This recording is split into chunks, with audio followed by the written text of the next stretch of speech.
안녕히 주무셨어요? 8월 22일 화요일 손으로 묵상 시작합니다. 오늘 우리에게 준 하나님 말씀은 사무엘하서 16장 9절부터 12절까지 말씀이고요. 말씀의 제목은 누가 알겠소입니다. 같이 읽어볼게요. 그러자 스루야의 아들 아비새가 왕에게 아뢰었다. 죽은 개가 높으신 임금님을 저주하는데 어찌하여 그냥 보고만 계십니까? 제가 당장 건너가서 그의 머리를 잘라버리겠습니다. 왕은 대답하였다. 수르야의 아들아, 나의 일에 너희가 왜 나섰느냐? 주님께서 그에게 다윗을 저주하라고 분부하셔서 그가 저주하는 것이라면 그가 나를 저주한다고 누가 그를 나무랄 수 있겠느냐? 그런 다음에 다윗이 아비새와 자기의 모든 신하에게 말하였다. 생각하여 보시오. 나의 몸에서 태어난 자식도 나의 목숨을 노리고 있는데 이러한 때 하물며 저 베냐민 사람이야 더 말해 무엇하겠소? 주님께서 그에게 그렇게 하라고 시키신 것이니 그가 저주하게 내버려 두시오. 혹시 주님께서 나의 이 비참한 모습을 보시고 오늘 시므이가 한 저주 대신에 오히려 나에게 좋은 것으로 갚아주실지 누가 알겠소.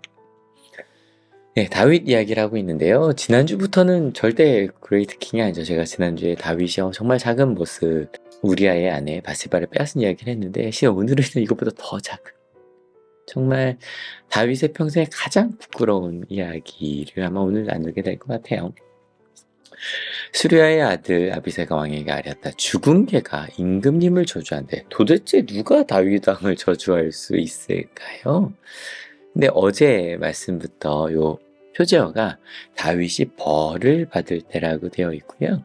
어제 박찬명 여사님께서 압살롬의 반란, 셋째 아들이고요. 셋째 아들이 굉장히 잘났다 그래요. 많은 사람들을 자기 편으로 끌어들입니다. 그리고 반란을 일으켰어요. 그리고 그 얘기를 듣고 다시 막 도망가는 이야기를 어제부터 저희가 읽고 있습니다. 막 다윗이 도망을 가고 있는데 한 시므이라는 사람이 이렇게 저주를 내린 거예요.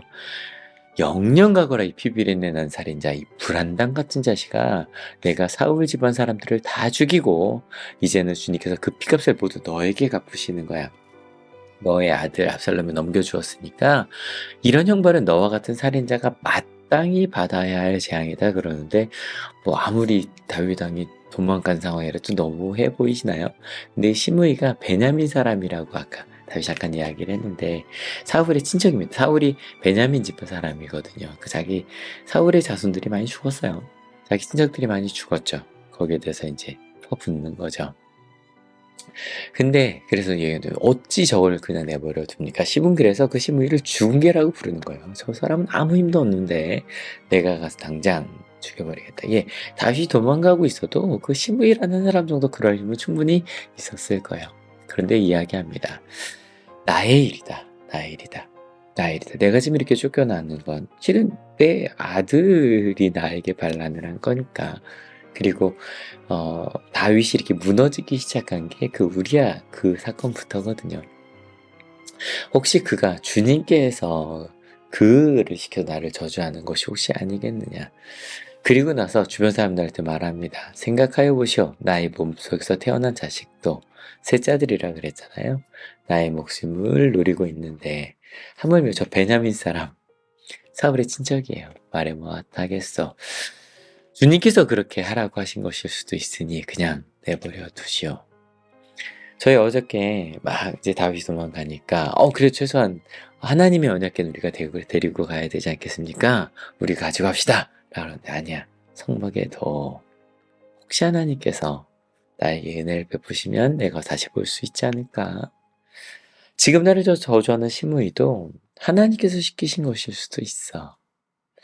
뭐 좀 반대 모습 같지만 다윗이 도망 다닐 때 그때는 다윗이 잘못한 게 아니었잖아요. 사울의 시기 때문이었는데 그럼에도 사울이 와서도 저도 하나님께서 세우신 왕인데, 하지만 혹시 하나님께서 이 비참한 모습을 보시고 시므이간 저 저주, 그러니까 이제 너는 이제 압살롬이 왕이 될 거고 너는 마땅한 사람이야, 이 죽어 마땅한 사람아 라고 하는데, 혹시 그것 아니라 좋은 것으로 갚아주실 수 있다면 누가 알겠냐. 실은 가끔 저희는요 서로 나 자신부터 시작해 다른 사람도 뭐뭐해 마땅해, 뭐 다윗도 그랬어요. 그래 나는 이런 일을 받아 마땅하지만 혹시 하나님께서 다른 걸 주실 수도 있지 않을까. 다른 사람도 마찬가지 아닐까요? 저 죽어 마땅한 사람, 뭐 시므이가 볼 때 다윗은 그렇게 보일 수도 있으니까. 그런데 혹시 하나님께서 함께 하신다면 다윗이 나를 죽이려 했던 사울을 놓아주었던 것처럼 혹시 하나님께서 나의 판단과는 다른 하나님의 판단이 있을 수도 있으니까. 그리고 나서 이 이야기가 사무엘하 18장, 실은 좀 19장, 20장도 비슷한 이야기 연결이 되긴 하는데 압살롬의 반란 이야기는 일단 18장까지 나옵니다. 좀 읽어보시면 그냥 역사 이야기로 꽤 재밌어요. 이게 기원전 1100년 이야기라고 보면 그때 이야기가 이렇게 자세히 기록되어 있다는 것도 나름 재밌고, 그런데 슬퍼요. 되게 슬퍼요.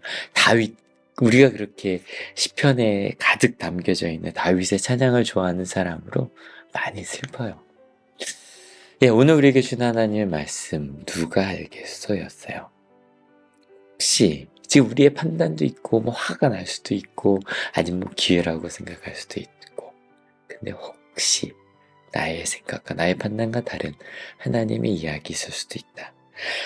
다윗의 가장 비참한 시간이었어요. 실은 저희가 주일날 지난주 내내 밧세바에 대한 이야기를 나누고 나서 아름다운 찬양이죠.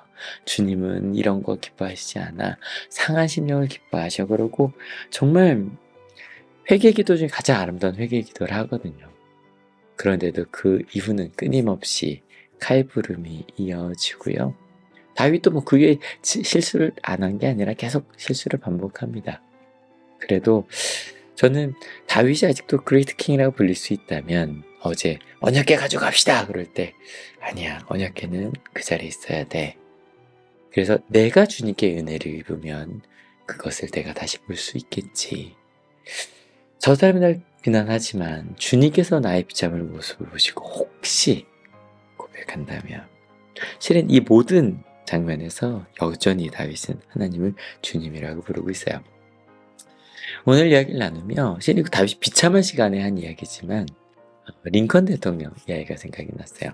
남북 전쟁 당시에 막 뭐 북군이 이제 전쟁을 하러 나갈 때 링컨 장군이셔, 링컨 대통령이시여, 하나님 우리 편이 되게 해달라고 기도합시다 그랬을 때 다윗이, 그랬을 때 링컨이 아닙니다, 기도는 그렇게 하는 게 아닙니다, 우리가 하나님의 편이길 기도합시다 라고 했던 것처럼 다윗은 실은 가장 비참한 순간, 가장 힘든 순간에도 그래, 주님이 주님이셔, 사울왕도 하나님이 세우신 왕이니 그냥 내버려 두어야 되는 것처럼 심지어 나를 저주하는 저 시므이도 하나님께서 하신 것일 수도 있어.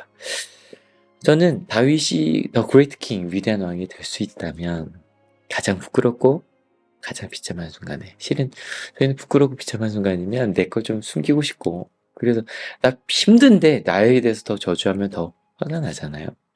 그래도 아니야, 하나님이 주님이셔 라고 고백하는 그 모습, 지난주에 나단이 했을 때 예, 제가 바로 그 사람입니다 라고 고백할 수 있었던 것처럼 혹시 주님이 함께 하신다면, 혹시 주님이 나를 다시 돌아오게 하신다면, 하나님이 나의 주님이심을 안다면 때로 우리에게 내가 잘못한 것이든, 지금 이 상황은 다윗이 잘못한 것이고, 그리고 그 전에 사울왕에게 핍박당할 때는 다윗 잘못이라고 하기 애매하잖아요. 근데 하나님이 주님이시기에 그 가장 비참하고 벌을 받는 순간에도 하나님을 기다리며 하나님을 바라보는 것, 그것 때문에 다윗이 그레이트 킹이 될 수 있지 않았을까. 같이 기도하시겠습니다. 주님, 조금이라도 나를 포장해 보려고 괜찮은 사람인 양 네 잘못이라고. 그런데 참 다행인 건 그래도 다윗이 그 마지막 순간에 혹시 주님이 나를 돌아보실 수 있다면 내가 언약궤를 다시 바라볼 거고, 혹시 주님이 나에게, 난 저 저주를 받아 마땅한 사람이지만 하나님이 좋은 곳으로 주실 수도 있지 않을까. 아직 다윗은